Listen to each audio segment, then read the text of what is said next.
सुमनसवन्दित सुन्दरि माधवी चन्द्रसहोदरि हेममये मुनिगणवन्दित मोक्षप्रदायिनि मञ्जुळभाषिणि वेदनुते पङ्कजवासिनि देवसुपूजित सद्गुणवर्षिणि शान्तियुते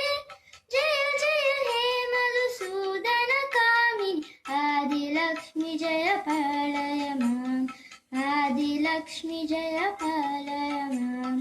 आदिलक्ष्मि जय पालय माम्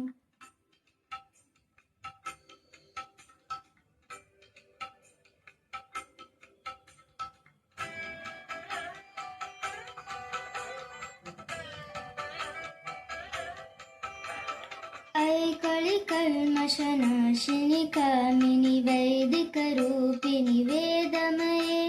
क्षीरसमुद्भव मङ्गलरूपिणि मन्त्रनिवासिनि मन्त्रनुते मङ्गलदायिनि अम्बुजवासिनि देवगणार्चित पादयुते जय जय हे मधुसूदनकामिनि धान्यलक्ष्मि जय पालय माम् धान्यलक्ष्मि जय पालय माम् धान्यलक्ष्मि जय पालय माम्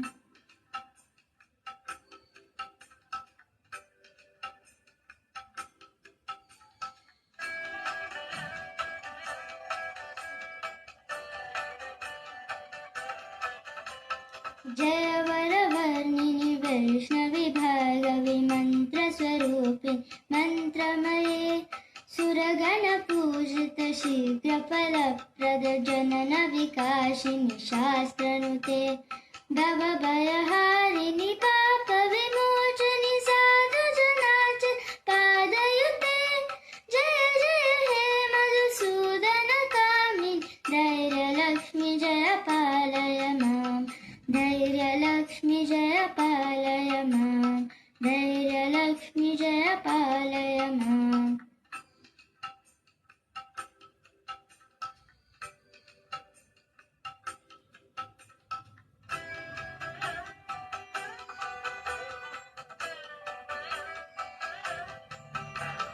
जय जय दुर्गतिनाशिनि कामिनि सर्वफलप्रद शास्त्रमये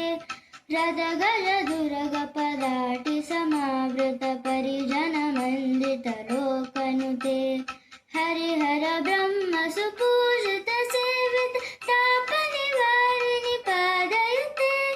जय जय हे मधुसूदनकामिनि गजालक्ष्मि तनुपालय माम् श्रीगजलक्ष्मी